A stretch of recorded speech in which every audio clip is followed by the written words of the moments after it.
Hello, hello, hello. Everyone settled in? We good? Okay, cool. Um, Good day, ladies and gentlemen, and thank you for joining us today as we unpack White Lies, a Quizzical Pictures production, co-production done in conjunction with Mnet and Fremantle.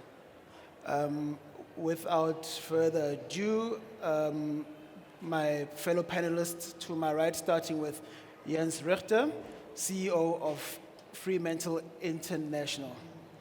Yep. Welcome, Jens. Thank you. Welcome to South Africa. Next to Mr. Richter, we have Mr. Brandon Daniels, who plays the lead of 40 Bells on White Lies. He was co-lead with Natalie Doma from the United Kingdom. Welcome, Brandon. Thank you. Next up, we have Harriet Gavshon, one of South Africa's most decorated producers and producer on White Lies. Hello. And then to my far right, we have Mr. Vickers du Toit, who was commissioning editor and supervising producer on the project. We will have a promo later on. We're just having some tech glitches, but It's okay. for now, we will just then get into it. The idea of this conversation, of this panel conversation, is to unpack White Lies and discuss it basically from where it was a concept and how it ended on screen. Obviously, in going through that, we'll try to get into a bit of detail of the interesting things about it, what sets apart an international co-production and so forth, and also discuss the ever-changing and turbulent market in which our series and dramas find themselves. My first question will be to Harriet. Harriet, can you tell us a bit how White Lies, I guess, came from being from script to screen? We had a great partner in Mnet who liked the project from the beginning, and we had a great set of scripts, and then started to package it, and Fremantle came on board. There was a bit of a bidding war for it, because we managed to get a fantastic cast, including Natalie Dormer from the UK, and that's how it came together, and that's how we started to package it, and then it took. It looks like it's easy. It took 6 years. Only 6 years. But we really, I guess the initial impetus was from Mnet, who saw the potential in it immediately and came on board. Yeah. Okay. Vickers, what did you see? What did you like about White Lies? It was just a point of view that we've never seen before, and it was really interesting, the fact that it looked at a slice of our audience in a way we've never seen them, like really super rich, Cape Town, Constantia type of Bishop's Court area, and there's been a crime. Everybody suspects the two kids. There was a little bit of suggested incest thrown in the middle, so we were like, hey, let's go, this is something we don't get every day. But it was just an amazing idea. I also just want to applaud Daryl Bristow-Bovey for his scripts. He made the job so easy. His scripts were layered, and he was willing to go to places and question character and plot and character development in a way I haven't seen, I don't see a lot when working with writers. So it was just a great premise with space for an international star, great tension, great plot development, great character development, and then just consistent twists throughout the narrative, which just made it so compelling to work with. We were immediately on board, and so happy we did. It was a great production, and Okay. All right, great. And The then, promo, sorry, the promo's ready if you want to show. is the promo ready? All right, just before we go to the promo, I understand there's headsets also for members in the audience if the noise from the other side is a bit much. You can put on headsets and hear just this. All right, let's do the promo.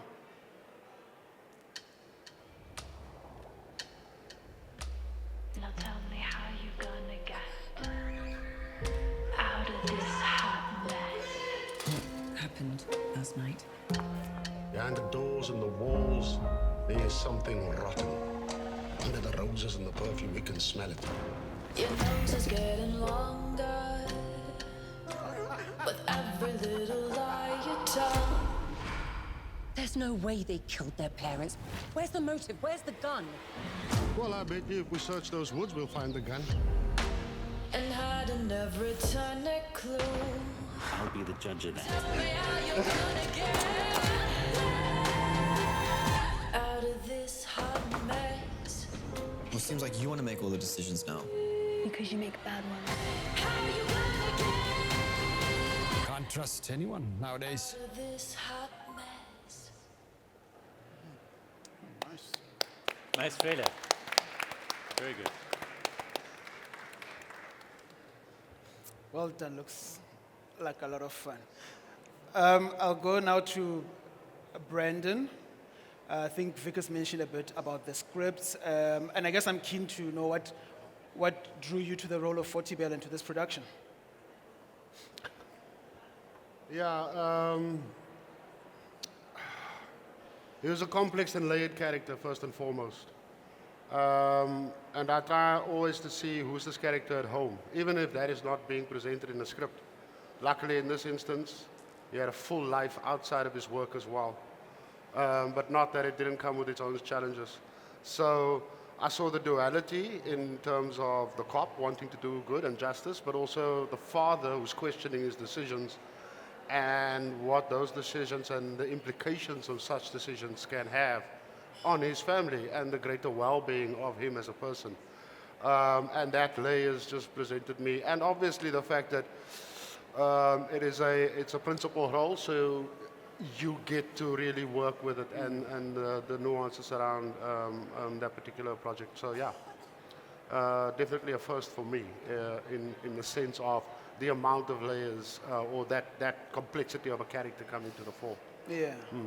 And then obviously with the end product, you're then happy with what you had gone through and how it got to come out at the end. Yeah, most notably so in the sense that you could sense that there was a real need and a real urgent need to try and do the story justice, because we would love to believe that it's going to have knock-on effects for the greater good in terms of that. So yes, I'm very happy that it was, i.e. well received by the people, but also that process and the fact that the more these collaborations take place, I think the better we will become at, forging these relations.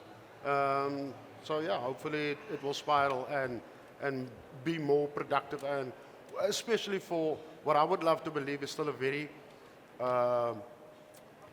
we barely scraped the tip of the iceberg as far as South African narratives are concerned.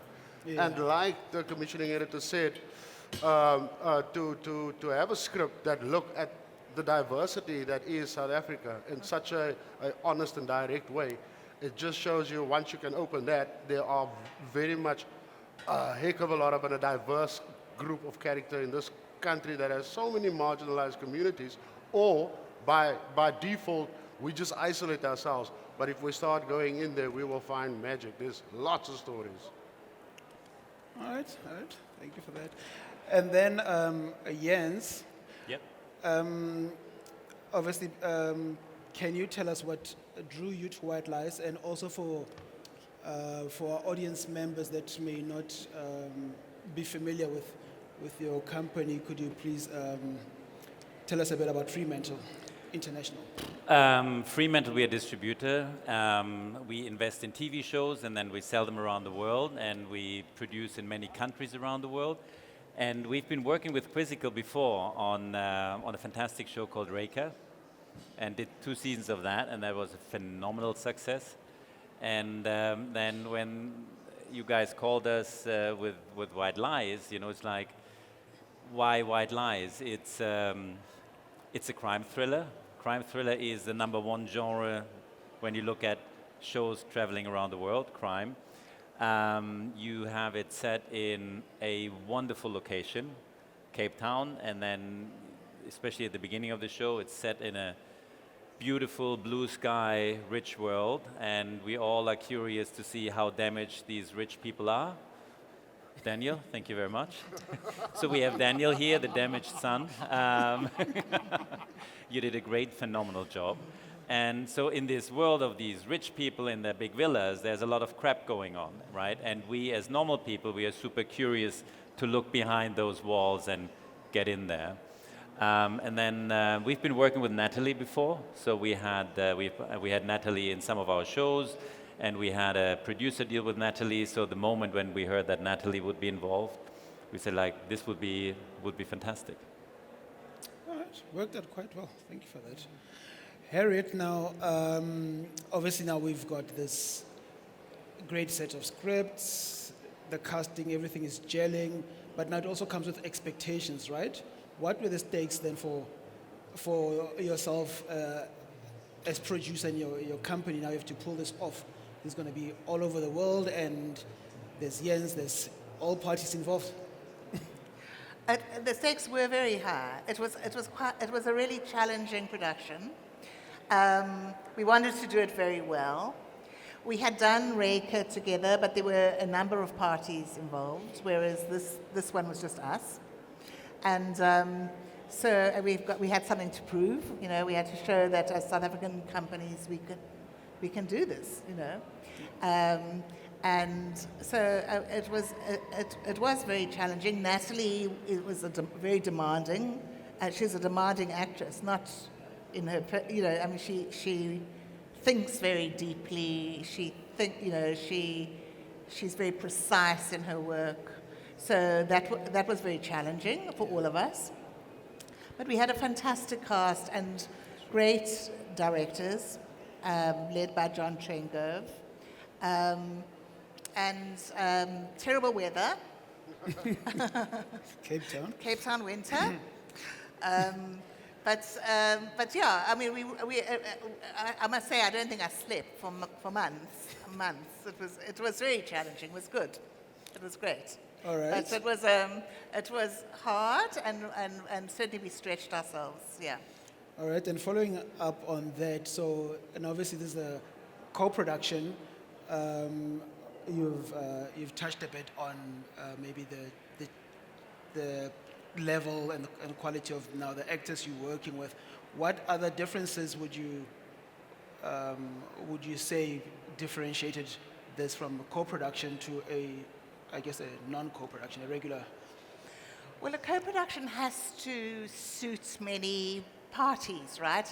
The only co-productions have to work across a range of territories.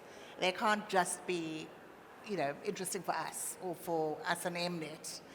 Somehow you have to find a property that is both interesting to your local audience and your local broadcaster, as well as an international audience. So there are quite, specific things you have to look for in a co-production, and you have to do. I mean, one of them is that, and I think we did that in Richter as well as White Lies, is that organically there was a role for an international star. It wasn't something we had to force. It wasn't something, nobody had to put on a South African accent, which is my worst. There was a wonderful space for an international star, in the same way on Richter, there was a wonderful space for a Scottish actor in Ian Glenn. And so organically, that story could develop an international vista.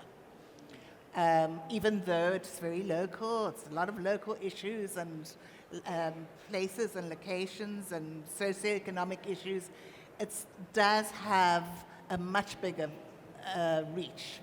So that's one thing. And of course, also you have to, you have to constantly monitor that this is still feeling authentic. It's still feeling local and still something that we are proud of, but it has to be able to reach elsewhere too. And that's a delicate balance, but which I think we managed. Yeah. Sorry, I just want to jump in here. Am I on? I think it's very important what Harriet says here. You know, we at MultiChoice, it's really important for us to tell authentically African stories.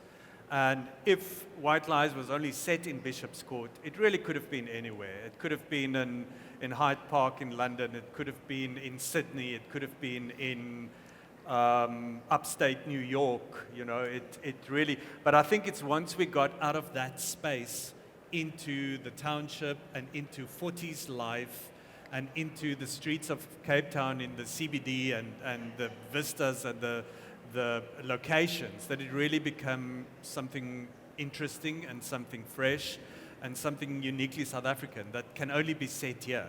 So it's for us, it's very important to tell stories that are from here with a space for an international star. And that's also important because it makes the sales and the distribution a little bit easier afterwards. Often on markets, people would say, who's in it? And if you say, then you know, the sale doesn't go that easy. Hopefully one day we'll get there where a South African star can have that impact on a production. But yeah, so authentically South African, authentically African, and that's really our decision point to take something in board. It can't be told anywhere else in the world than here. So yeah. I think the one point to add, the beautiful thing about this town specifically is that your suburb, like the concrete jungle where Brendan goes in, it could be Marseille. It could be a downtown of Marseille as well, right? Like you have the unique situation that Cape Town looks so international. Sometimes the same kind of story of White Lies in another location would have felt authentic, but super local. Yeah. Cape Town in itself is very international. Yeah. And what's also lucky is that Natalie Dormer also had a following here from Hunger Games and Game of Thrones and the Tudors. So it's, you know, she could bring an audience here as well as elsewhere. And of course, besides people like Brandon and our other local actors too. Yeah, so then definitely Cape Town itself was then the characters by itself, right? The town becomes a character, and that's beautiful when you have locations like that. And sometimes you know, we do a crime show at the moment somewhere in Italy, and then that location becomes a character as well. And so Cape Town is really beautifully positioned to become such a character, and you can take it from there. All right, Vickers, tell me how was White Lies received by your audience? Yeah, extremely well. We've done quite a few co-productions over the past few years, which includes Richter, Recipes for Love and Murder, Trackers, Spinners, Catch Me a Killer, and Devil Speak, and Devil Speak and White Lies went out almost the same time, kind of back to back, and it really created a wonderful buzz for that 3 or 4 months that these big international co-prods was an Mnet. There was a deep resonance with our audience. I don't know what it is, but South African audiences do have a capacity for crime that... It's not only South Africa. Oh, really? It's like, it's a global thing, unfortunately. Yeah. So it resonated really, really well. Ratings were high. So there's really, I guess, an appetite for quality local content. As Nomsa said this morning in our opening, we really want to see ourselves on screen. We want to be proud of our productions. There was so long a sense of South African audiences that what we do here is not on par or is somehow sub-level. And I think that narrative is starting to change so dramatically. And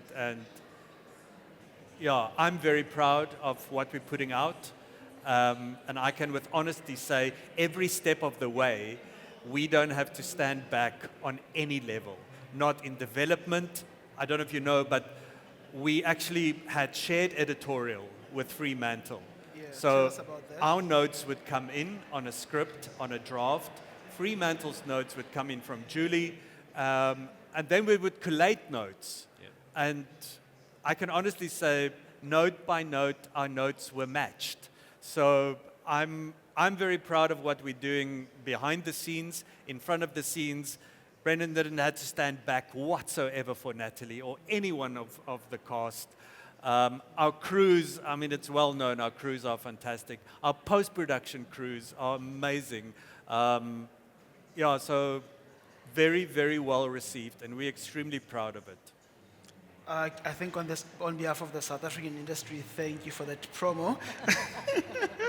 That was quite cool. And it's all very true. All very true. Yeah. For sure. Yeah, definitely. Definitely proud of the work that we're doing.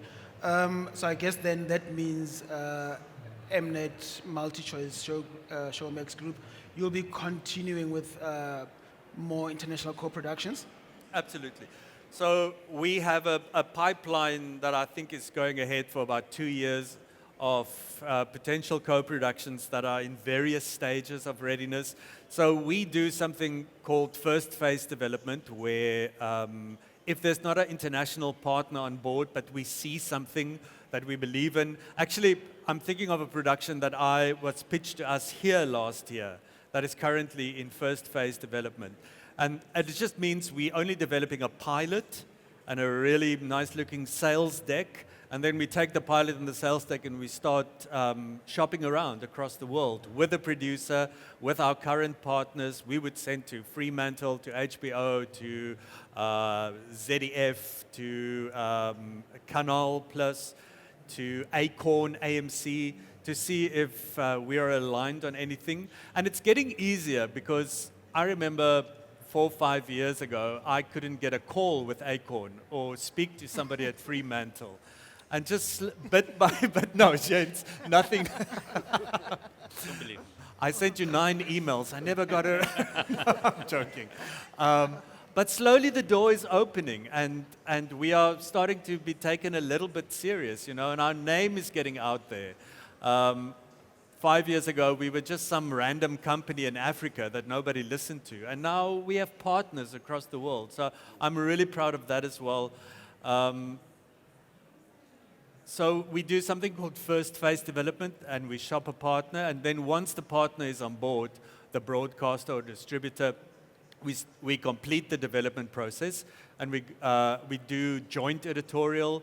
And then the process just goes on. The legal is a little bit complicated around these co-prods because those documents are massive, and the finance plans needs to be worked out to the last cent.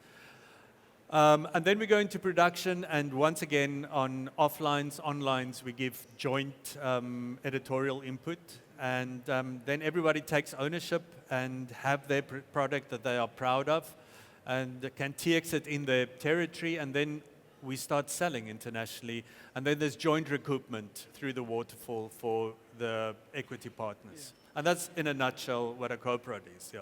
Yeah, sounds like also good business that obviously you continue doing high-quality work here, but the fact that you can now take it across the world with all of these newly found partners, it makes, I guess, your business numbers make more sense because you get to sell across the world. And also, sure. I mean, a good thing is that while you're doing that, you're taking South African talent, whether it's production talent or on-screen talent, and that's quite fantastic. All right, Harriet, tell us about how you put together the production team, maybe some of your key team members, and how you managed to rope Natalie in. Well, I mean, it's always a bit of a jigsaw, right? Putting one element, and making sure all your bases are covered. So one of the, obviously, besides having a strong international cast member and a strong local cast, a director who would be recognizable to the international market, particularly for Natalie Dormer to attract her there, was important. And so we were very happy to be working with John Trengove, who, has got a fantastic reputation, has done The Wound, and who we have worked with for many, many years, since he came out of film school. So it was a pleasure to work with him again. And then building a team around him with Catherine Cook and Christian Orbachen. And slowly, you try and find, the problem is Cape Town is a very expensive place to film in. And we, compared to Johannesburg, actually. Crew is, Cape Town. And there's our line producer with pink hair at the back, Tasha. No, I can agree. Yeah. We actually did a study. It's sitting at 35% more expensive to shoot down here than Johannesburg. Yeah. Yeah. So it's always a balancing act. We've got to obviously have the right tent poles in the production, in a team. So we make sure there's certain tent poles that would stand up no matter what. And of course, and then the rest, once you've got those tent poles, you can take a lot more license with other things, right? But so slowly, you put it together like you would with any production, with the smallest production and the biggest production. The process is very much the same. And we knew that, for example, Fremantle particularly were very interested in the locations. I think they felt that the locations were the most important thing. So we worked hard on those locations. They really, because you have a history of making beautiful work in beautiful places, right? And this was the first one which was going to come out of Cape Town, and especially the area of Cape Town we were working in. So we worked very hard on that. Again, it was very expensive to work in those Bishop's Court and Constantia and things like that, but places like that. But that's how we built it. And cast was very important, was fantastic. We got an audition from this young boy we'd never seen sitting in London, and that was Daniel Schultz for their son. And I was just like, who is this guy? We've never seen him because he has not acted here. And then we put him together with his co-star Morgan, and the chemistry immediately was extraordinary, even on Zoom. One sitting in London, one sitting in Cape Town. We knew those were the kids that we had to have immediately. As siblings, yeah. Yeah, immediately. It was quite amazing. And a lot of the casting actually happened very, very smoothly. And I think there was some quite adventurous casting. Some we had to fight for, but I was very, very happy. Brandon, we thought, should we use Brandon? He's in everything, and then you know why he's in everything, because he just owns. He kills walks it. He just kills it. He just kills it. You even had to cast a baboon, hey? Oh, we even had to cast a baboon, which we did so badly. And the right baboon didn't show up. The wrong baboon came that day. It was supposed to be a fierce baboon, and as Nimrod says, Curious George arrived. So that was a bit disappointing. It was the only disappointing casting, actually. It was was the baboon. Hey? No. I guess you can't get them all right. Brandon, and then now on your side, how was it working on, I guess, a set where the end product is more outward-facing, a global-facing product that you're delivering, and then working with also Natalie was your co-lead from the UK? Yeah, I think it is like it was alluded to earlier, that we would like to position South Africa there to say this is what we can do and what we can bring. And as an audience member, I would think that you look at it and say, oh, cool, Natalie is playing opposite this guy. So then that thing about the mind and the suspension of disbelief, and you get over that. And so what the result is, we're not trying to perpetuate that idea that good quality work can come from South Africa on a level in any kind of genre, and especially if there's a popular genre like the crime, I mean, there's no country like South Africa to tell crime stories, right? But then working with Natalie, and I don't want to say it's because I think it's that thing about having the discipline of theater.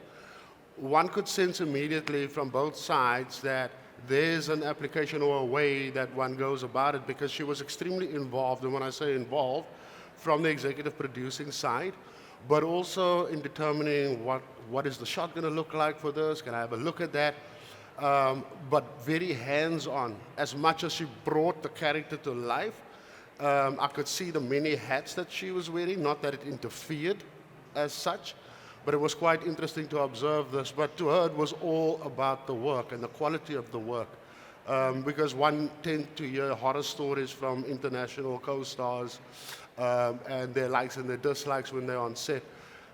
There wasn't a moment where that even surfaced, or not even when I met her for the first time was that a thing about how does one suss this out. Because I remember Harriet said, I would like you to come and meet Natalie, and I was busy doing my costume. I think I was in my underwear or something to that effect.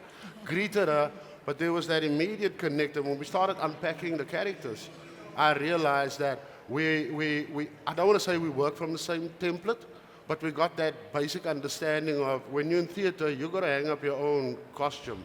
You got to check your own props. And there was that element of the craft that sustained itself. And because we shared the screen quite a lot, I could feed off that quite easily. So yeah. I like the interactions that you guys had on the screen. You gave it to each other. Yeah, it was beautiful. Yeah, but it was also, it was an opportunity then, because here it is presented.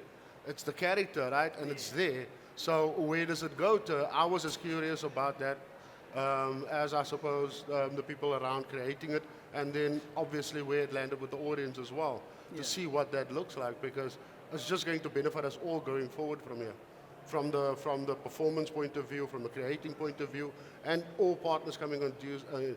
It's interesting when you said it's like, when you do choose a location that an international audience or global audience go, oh, but this is a pretty place, and then you see it starts unraveling, and then by default you get to learn the world, because for long there was the sense that if you see the Eiffel Tower, you know that you're in Paris, France. What are those iconic stuff? Yes, Table Mountain is there, but if you show lots of other parts of South Africa, people is going to struggle to identify with where this particular place is, because it's not been that commercialized in terms of work that has gone out there. So now we get an opportunity to show you what the Cape Flats look like, or we get to show you what Simonstown look like versus a Bishop's Court or versus a Bellville South where Forty Bell is from. Because I think that's the interesting dynamic of South Africa. I think it's only Brazil that rivals us in terms of the diversity, and then the inequity in terms of the affluent living literally separated by a road because it's by design from the absolute poor of the poor, and how those people come together, especially if there's an igniting point or where there's the inciting incident, which is a crime, because crime affects everybody. We just respond to it differently.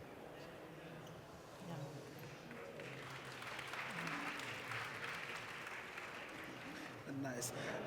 Jens,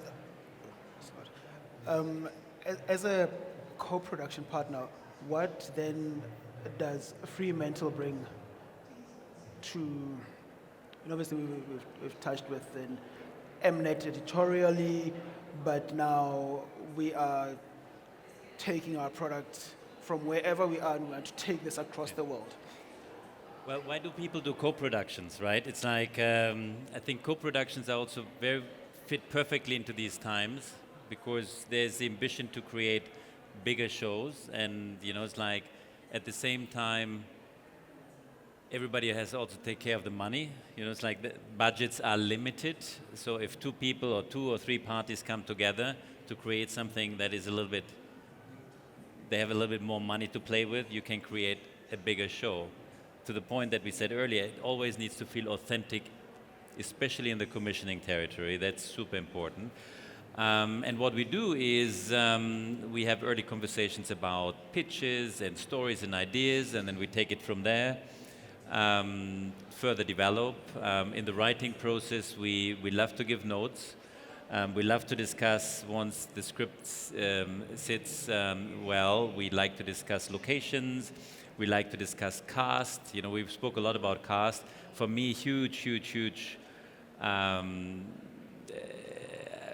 Which made me just happy was like Natalie Dormer we've been working with, Brendan we have never been working with, Damaged Son, fantastic. No, Daniel, you did, it was really great. The whole cast is absolutely phenomenal, right? So that was beautiful to see. And then what we do is together with the production, we then work on the international launch, right? And then in some territories, maybe Natalie will support with some marketing in the individual markets. And we basically just went out to sell White Lies in the international market. And super happy we have Stan in Australia as one of the partners. They just went out with the show a couple of weeks ago, a couple of weeks ago, and it became the number 3 on their platform. So that's phenomenal. You know, it's like on Netflix, you have your ranking, and the 3 of that's absolutely phenomenal. These guys launch a lot of shows, and they launch a lot of local and American shows to be in the top 3. Cool stuff. That's nice. Yeah. Then Channel 4 in the UK is on board, and the launch date is not clear yet. Okay. And that's fresh, basically, the Channel 4 positioning. Oh, that's a new deal. Congrats on that. That's a new deal, that's news. And then Sundance in the US is on board, and they're going to go out in December. So we are now getting the traction in the rest of the world, and that's fantastic to see. And then we take the show out further. Oh, that's fantastic. I mean, obviously now you've sort of walked this path with Mnet and Quizzical on Richter, and now it's on White Lies. You know, I love how it's then building that traction that you speak about. You know, all of the parties concerned, the South African, your locations and location strategy, news stories. What plays into It's all your coming hands together in so general? nicely. What plays into your hands in general is you have amazing locations, right? And then the simple fact that this is an English speak, I mean, and local language a lot, but also it's an English language territory. So it's like when we do a co-production between France and Germany or France and Spain, the language is like a monster hurdle, right? Sometimes you get over it, but it's really, really hard. While when you work between English language territories, you know, it's like we do a lot of co-productions between Australia and UK or UK and America. You share something, the language already, right? Then the other thing is you have amazing production capabilities here, amazing casting, crews here. You know, it's very established. Sometimes we look at potential production territories, and then like, there's not enough crew, right? And then you're like, you know, like it's so we get involved also. We can only get involved when we believe that the quality of production in that location is really safe and secured, and here it's certainly the case. That's great to hear. I like the way things are moving. Guys, before we run out of time, I'd like to open the floor for some Q&A for our panelists, please. Yes, please. Oh, just sorry, there's a microphone coming your way. Apologies. Damn it, somebody's already stole my story, but I have a story. I have a story based, let's say, in the winelands of South Africa, and I would like to bring it to somebody's attention. How do I go about that? You can pitch it, you can send us a pitch, right? Or get in touch with us. Can I meet with you personally? Please speak into the Sorry, microphone. because one has to be a little. I think what you are saying, the stories that come here in South Africa that are very, let's say, universal themes, but that relate to a global audience. But I think the setting, like you were saying, is very, very unique and very, very special, and I think the people are very, very authentic. and true life stories. I mean, are they in demand right now? Your real life stories? Because Real life stories, I mean, stranger than fiction. I mean, it's like real life stories can be the most impressive of all, right? And then the question is it a real life story or is it a big true event that made headlines around the world, right? Both can work out.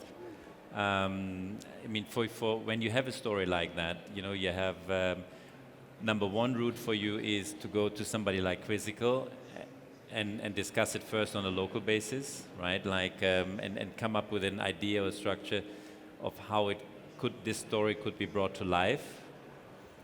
And that's the normal route almost. And then the producer like Quizzical comes to people like us and then has it further developed. And then we can think about how can this story fit into the rest of the world? How can it go further?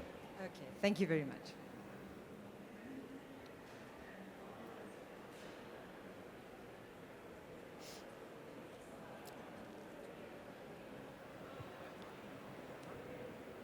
Hi. Oh, so thank you.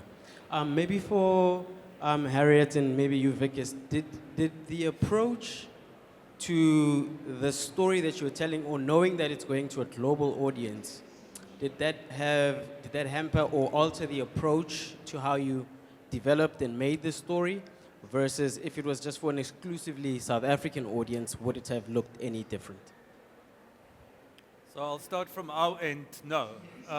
The only thing that's different is the page count in the contract, which is massive. But really, the level of care and notes and input from our commissioning team on a full commission title or a co-prod is really exactly the same. We're not pulling back on a local commission with care and notes. So no, from our side, it's exactly the same level of care. I mean, I think maybe the difference is that there's slightly more resources, you know, so that you can work slower. I think it's actually what you get, is you get time. And that's such a luxury. And still not a lot of time.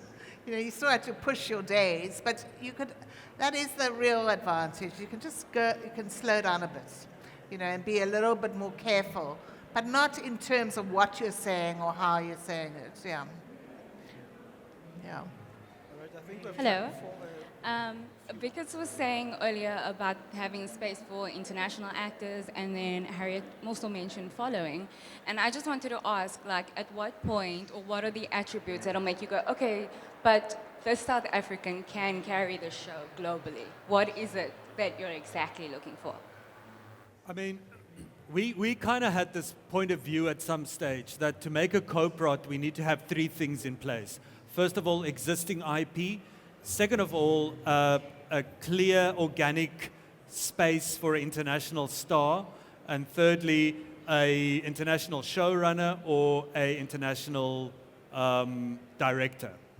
Now, I can with full honesty say all three of those have now been proven wrong.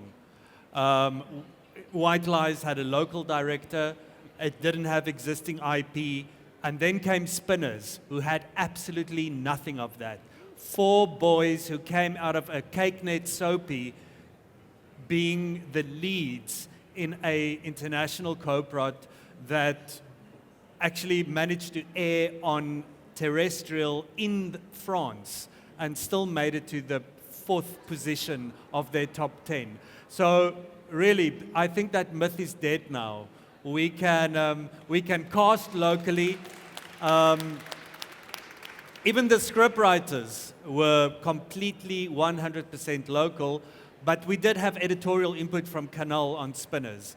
So really, I'm all for it to start casting completely local. But I have to admit, it still makes the distribution and the sales easier, sorry.